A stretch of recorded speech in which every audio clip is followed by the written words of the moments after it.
host, Alan Storman. Mr. Storman is a distinguished trial attorney, author, and lecturer. Each week, Lawline will bring you the most knowledgeable experts in the field of law today. And now, we introduce our guests and our host, Alan Storman.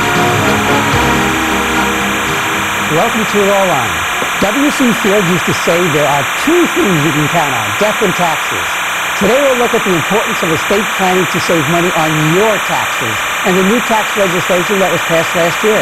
Our guests are James Cohen, an attorney specializing in estate and tax law, and Jerry O'Byrne, a CPA in estate planning. Hello, Jerry. How you doing, Alan? Okay. And James, let me ask you this. Estate planning, that's something for the rich, right? Oh, no, I don't think so at all. I think that it's very important for most people to do estate planning, especially since, as a lot of people don't realize, you add in life insurance and all kinds of things that you add, and it very quickly adds up to a point where there can be a 55% tax. Your real estate holdings, anything just gets piled in there. Let's get to the basics here. Now, there's income tax. We all know that. That takes a piece of everybody's salary. And then there is estate taxes. Who pays estate taxes? When do you have to pay it? What's the story? Basically, estate taxes, it's really a transfer tax. You're passing on wealth from one generation to the next generation. So first you have to have wealth. You have to have some type of wealth. Minimal, maximum, some type of wealth. That wealth is passed to the next generation, and it is on that passing, that transfer of the assets, that the person transferring the assets is liable for the tax. How much wealth do I have to have before or to be concerned about Uncle Sam and the states taking our money? Today, $625,000. Actually, as of this year, $650,000. Just 1998. But if I have life insurance and I have a home, it's included. And I have personal property, and I have a few dollars in my IRA, would that also be included? My IRA? Yeah, in fact, the IRA is taxed twice. It's taxed on income and on the estate tax, so it's even worse. Okay, so let's assume with all my assets, I've been able to accumulate $1 million. And it sounds like I'm a millionaire now. Do I have to pay the government taxes when I die? You will have to pay taxes when you die. You will be able to transfer today. $650,000 of that will transfer tax-free. The balance will be taxed at graduated rates. Now, when you say the balance, okay, how serious is this estate taxes? How much is it?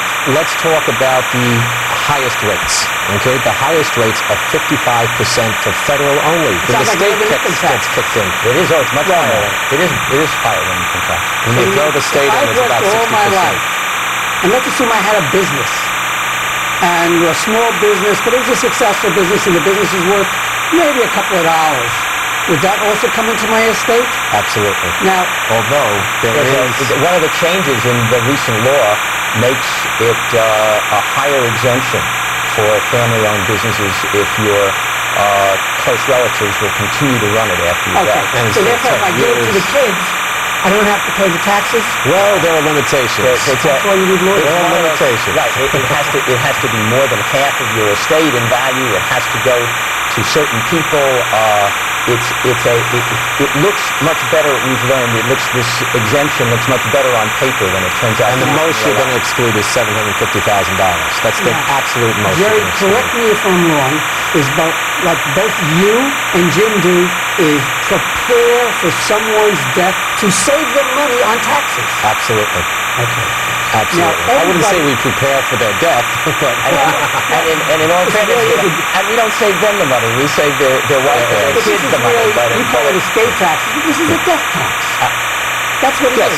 When someone dies, the federal government can take, as you said, up to half or more than half, depending on your level of wealth, the assets that someone worked all their lives accumulating after taxes, by the way. Absolutely. Because this is money that they've already paid taxes on, income taxes. Correct. Right? And then the government gets you again. And if you haven't paid the income taxes on it, such as Jim spoke before with the IRAs, you will then pay the income taxes on top of that. So effectively... Let's stop for a second. So if I accumulated $500,000 in my IRA, I had it in the stock market, and my broker was terrific. And he made that 24 and 25% for 5 years. Not unusual. Can happen. And it's $500,000 now. But I passed away before I'm able to use that $500,000. Are you telling me first I have to pay income tax, then I have to pay estate taxes? Actually, it's the other way around. But the answer is yes.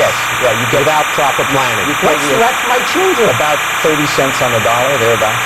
Without proper planning. That's the whole key to planning. Planning doesn't come after the fact, it comes before the fact. So you need to get in there and get Now that we know we need planning, everybody wants, every viewer out there who's accumulated any type of money wants to know, how can I save money on my taxes? Tell me. Okay. My best solution, my advice to everybody and anybody, spend your money while you're alive. Simple as that. Spend your money, enjoy your life. Have your last check bounce. Go for it. Go for broke. If you feel obligated to leave something, or you have enough to leave something, you can't spend all your money, you feel obligated to leave that to the next generation, then you have to go into an estate plan and start doing things. Oh, I don't agree with that. I think it's harder than that. Nobody knows the moment that bell is going to ring. You got to have some assets around to look after yourself in your old age. I don't want to outlive my money. Right, yeah, that's right. So that you really do have to, as a practical matter, if you put together some money, leave some money. I hate the thought of calling up my children, asking them to support me. I know what the answer is going to be. Right, exactly. Well, I'd like to, but it doesn't happen. So One good strategy. What areas can we do? What can we do today? to Lifetime save money? gifting. Lifetime gifting. What is lifetime gifting? The law allows you to transfer assets while you're living, while you're alive, $10,000 each year to each person, and if you're married, $20,000 to each person, so that I As many people can... as I want? As many people. Postman. Mailman. There is 5 billion people in the world. You could do that times 20,000. You probably don't care about all those people. But realistically, you can give it to your children. Your children, your grandchildren. Grandchildren is also. What about educational expenses for the grandchildren? If you want to give education, if you want to fund their education, directly to the college. Do not give it to the children, because that will lead into the 10,000 exclusion. So I can pay, as a grandparent, I can pay it, or even as a parent, just pay the fees to the college. Directly to the college. And not just tuition, but also books and other room and board, and that's also true with medical expenses. Oh, so if someone It won't needs... count toward the $10,000 exclusion. Okay, so each this, year. all these things, what they're doing is, it's lessening my estate.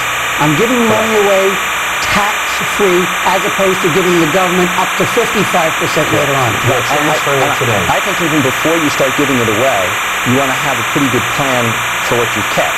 And for example, sometimes for some very simple changes in what looks like sleight of hand, little changes in paper, you get very different results. Life insurance. If you own a life insurance policy and it's payable to your wife, then she collects the policy. At her death, it's going to be taxed to the children at this 55% probably. If she predeceases you when you die, it's going to the children. It'll be taxed at 55%. But if you put it in a life insurance trust, it's going to end up being completely usable by your wife or husband or wife, whoever survives.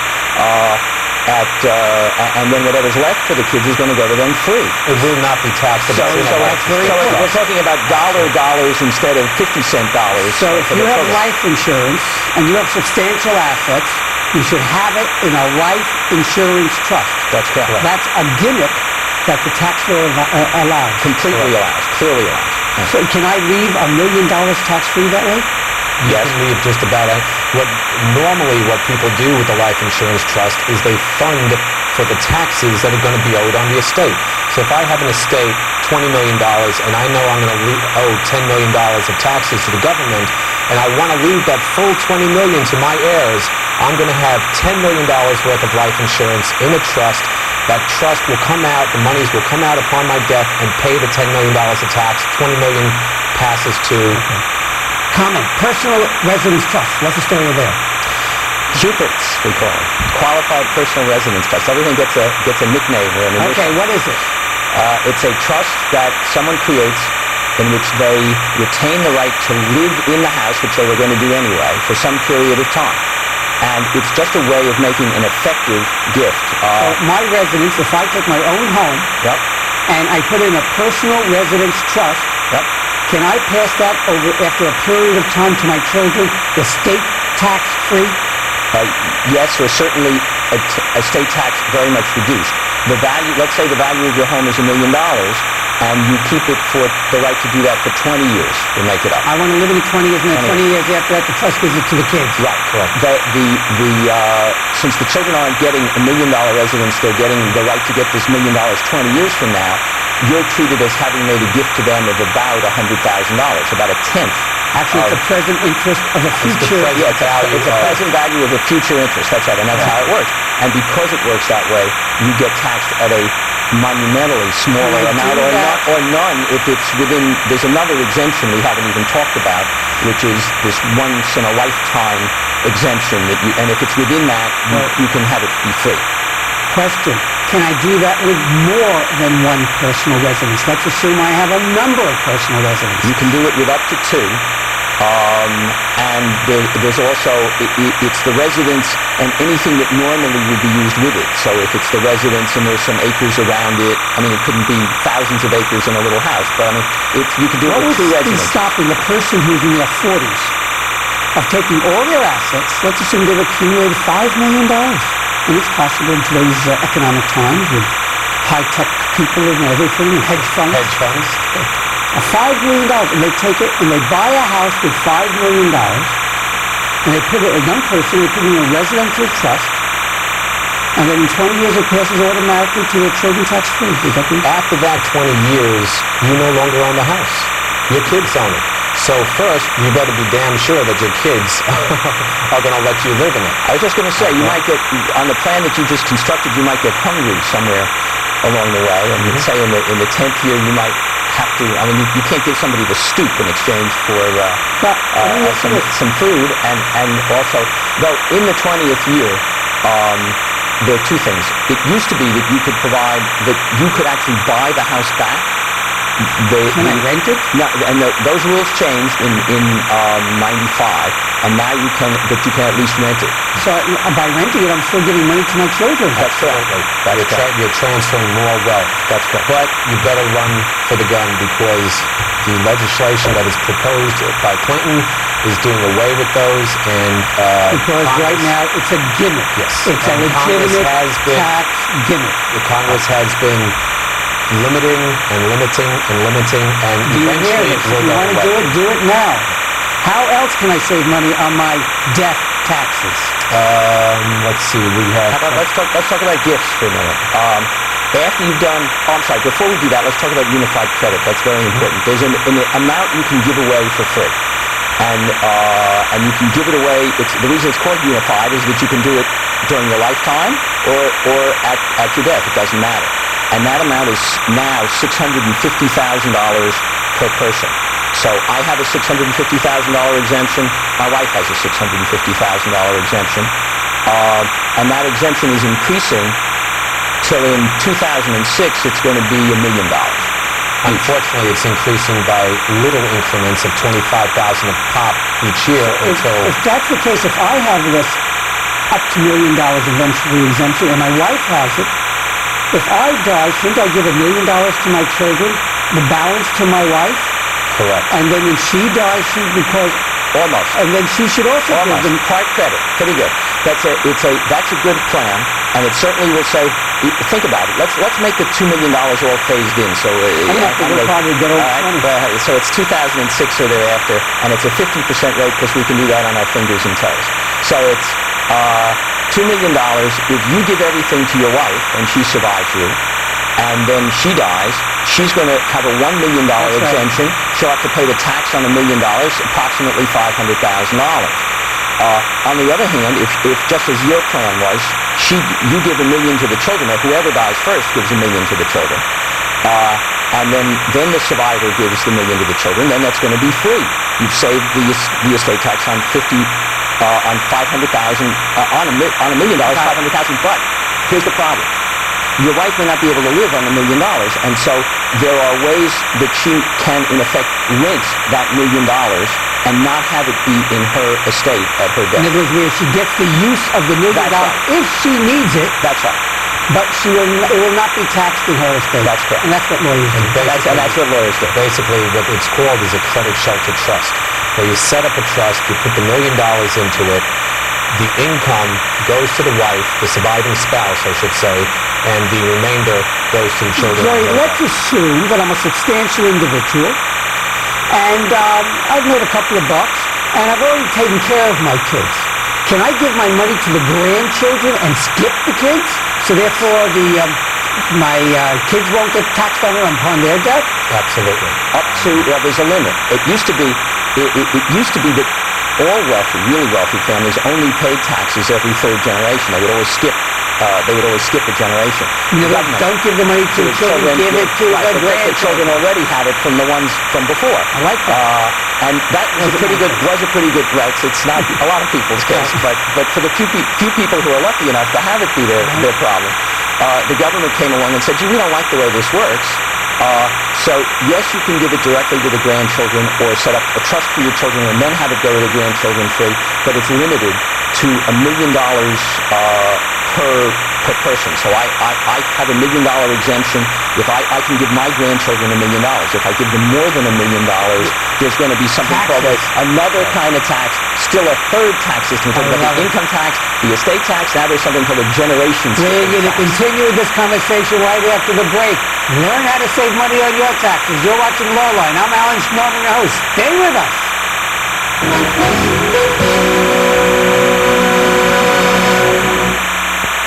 The air dances with the waters, which brings the rain that feeds the land, that is home to the animals.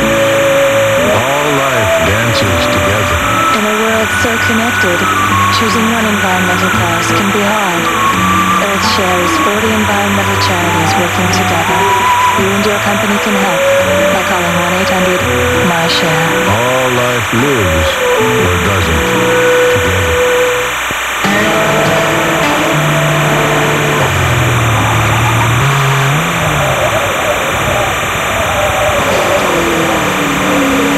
Excuse me. Do you wear your safety belt? Why, no, I don't wear my safety belt. Thank you.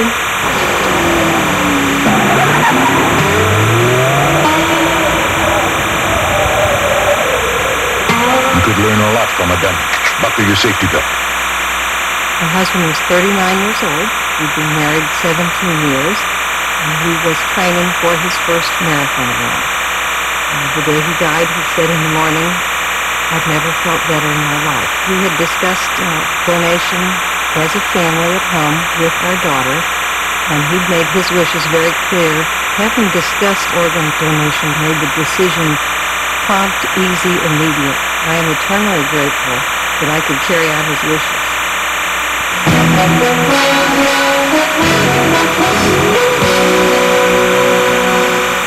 Hello, you're watching Lawline. We're talking about taxes. We're talking about saving you money on death taxes, estate planning. Listen, our guests are Jim Cohen, an estate lawyer, and Jerry O'Byrne, an estate planner. Jerry, years ago, I remember people actually went to other jurisdictions to save money on death taxes. People who've accumulated large businesses, large wealth. They would move to places like the Caribbean or, I'm talking about foreign countries, Bermuda. Is that still happening? That's a big problem these days with the expats. People are trying to renounce their citizenship and leave the country so that their wealth is not taxed by the Because United if somebody States. accumulates, when these young people are accumulating $20, $30 million, sometimes even more. Now, I Absolutely. understand if you go to a place like Bermuda, There's no estate tax here, and I heard there's lots of other Caribbean islands where there's no estate no tax. estate, no estate death tax. No death taxes of any Or income or taxes. income tax either. For that matter. But since the United States taxes its citizens, no matter where they live, you have to renounce your citizenship. And even there is now a statute that will allow the IRS for a 10-year period to still treat you as if you were still a citizen. So it's not so easy. And then also, I've had a bet every year. Somebody comes into my office and says, "Boy, I'm gonna renounce. I'm leaving," and I bet each of them a good lunch that they won't do it, and I won the lunch 9 years out of 10. Unfortunately, I ran the bet 1 year too many, and one guy actually a year ago did expatriate. He really expatriated, and he went to an island. Yeah. Maybe the top 10 wealthiest people in this country will take that upon themselves to do it, but it's very, very hard to look yourself in the mirror and say, I'm going to renounce my U.S. citizenship. Let me just ask you, so the people renounce their citizenship, I guess they send a letter, or whatever it is. It's a little more formal than that, but it's not much more hard than You that. go to the Caribbean island, where I assume you become a citizen of that island. Yeah, you'd actually make sure you were a citizen there first. Yeah. And then there's no estate taxes there. And I hear some of these places like Bermuda have no income tax either. Right. So if they have accumulated all this money, there's no income tax on your investments. And then I guess that's the way they become. But it's complicated. If you're in the United States more than a certain number of days, you're treated as a resident here. And can you come back? If you spend too much time here, more than a very minimal amount of time in the first year, and more than about something less than half a year thereafter, you will still get taxed here. Isn't it interesting how people really avoid taxes, and that's how massive wealth is accumulated? Yeah, though I found much more wealth being accumulated by good planning and staying here. There are not that many people, even very wealthy people, willing to run away from the place. How else can we save money on these taxes? Let's get back to the IRAs for a second. Okay, good. Everybody has it. That's exactly it. Let's talk about IRAs. Making somebody else the beneficiary of the IRA as opposed to your estate will at the very least keep the income tax portion away from your estate. Really? Okay? Isn't that interesting? So that if you make your children the beneficiaries of the IRA, they can take that IRA and roll it over into their own accounts and take it over their life expectancy. So okay, so you If you do it with your grandchildren, they can do it even longer. So let's do that again. If you have an IRA, this is very important. Absolutely. Thank you. It should be payable to an individual. Not necessarily. What if you're doing a charity? If you're a charitable person. That's a very good point. The best, since the government is going to ultimately get about 70 cents of that dollar in the IRA or in the pension plan or the profit sharing plan, the first money that goes to charity should be out of the IRA. Out of those kind of plans. Because it's the highest Because tax. it's the one that will save the most tax. Now people don't realize Not because it's the highest tax, but because the charity won't pay tax on the IRA distribution. Right. The income tax. But the tax on that thing is the Now, highest. I am sure that my viewers are sitting there, and a majority, or 99%, have no idea that if they were to pass away and they've accumulated a sizable amount, and they haven't used any of their IRA, or whatever they have left there, that 70% of that IRA will go in one form or another in taxes. In fact, I can't tell you how many people have come into planning estate and there'll be a $10,000 bequest to their favorite charity, and their entire IRA goes to their children. And so if that $10,000 that's going to their children would be $3,000 if they just switched it around, there's a very meaningful savings. Absolutely. So there's just no reason to do it any other way, but so few people do. Okay, so an IRA should be paid to the children or the grandchildren. Yes. Or if you're being if you are a charitable person and your estate is going to leave some money to Never to your estate. That's right. That is the last thing you want to do. You might want to give it. I mean, sometimes you have to need to make your spouse the beneficiary because he or she needs the money to live on. Because that's your biggest asset outside of the house. Let me ask you this. Wait a minute. I want to do estate planning. Do I go to my accountant? Do I need a lawyer? Who do I need? You need both. You're an accountant. You need both. The accountant is normally going to know you more than anybody else, more than your doctor, more than your attorney. They're going to know your every saving, your every investment. They're going to know you financially and personally. Okay. The attorney is going to assist or work together with, not assist, but work together with the accountant to come up with the best estate plan. There are also documents to be drawn. That's never done by the accountant. It's always done by the lawyer. So it depends on it's generally a team. If for example, the attorney will want to know what that business that you're running is worth, and that's something the accountant will have insight into. You might do appraisals or valuations. On the other hand, somebody's got to draw a will, and that's not going to be done by the accountant. It'll be done by the Jim, defendants. my clients are always interested and concerned about attorneys' fees. How much does an attorney cost? If I was interested in doing estate planning, what am I looking at? Well, of course, it's the question you've asked is a little like, what does it cost to build a house? Is it a $5,000? Is a 5,000 square foot house? 50,000 square foot house? Is it a building? But isn't there a range for There's a range. person who's accumulated maybe $1 million or a couple of $1 million? Sure. I think a typical estate plan runs somewhere between, and certainly $1,000 or more for a small estate, and as the estates get larger and the problems get more complicated.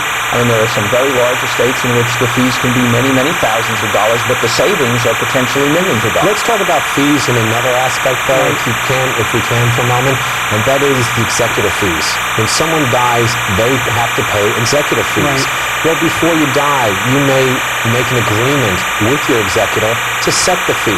Otherwise, it's going to be a percentage of your assets. Usually 3%, 4%? No, it's a declining scale, and it depends on the state. It's different in most states, but generally it starts at around 4%.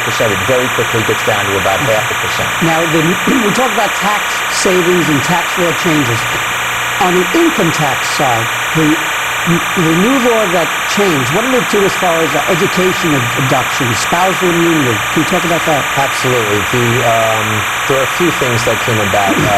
Currently, before we get to education, if you have children, you're going to be allowed a $400 credit per child if your AGI is below, if your gross income is your adjusted gross income is below a certain level. You'll be allowed a $400 credit. You can put away $500 for each child into an education IRA.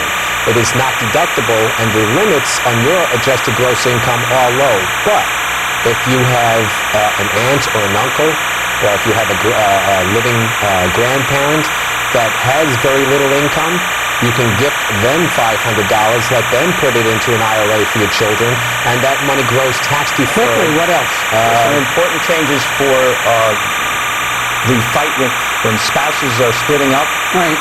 But they file joint returns. Right. It's been virtually impossible to get one spouse exempted from the other spouse's tax. Right. But the new law, under provisions that are too complicated to get into, but the new law makes it much easier for the spouse to not get stuck on the ex-spouse's If tax. I'm a non-working spouse, Right. and my spouse who was working had me sign off an ordinary return all these years, Which you probably never read. and 5 years later they come after me for, I'm divorced now, for tax deficiencies. Right.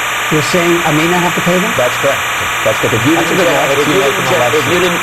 generate the income, you probably can get out of paying the tax. Any changes in the IRA laws? Quickly?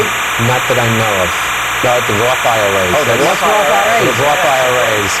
Roth IRAs are IRAs where you can put away $2,000 a year each if you have earned income. If your adjusted gross income is below a certain level, it is not deductible currently, but when you take the money out, it is not taxable to you. So any earnings that grow will never be taxed. It's a total exclusion.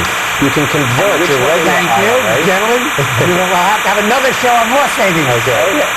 Jim Cohen, thank you very much for being on Lawline. Jerry O'Byrne, thank you for Thank being you on very Lawline. much. And as always, this is Alan Schnorman. Thank you for watching Lawline.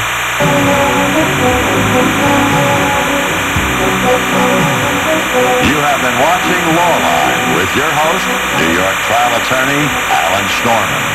Mr. Schnorman will be back with you next week at the same time. If you have any questions about this week's program, please write to Lawline, 63 Wall Street, New York, New York, 10005. Or call area code 212-432-9111.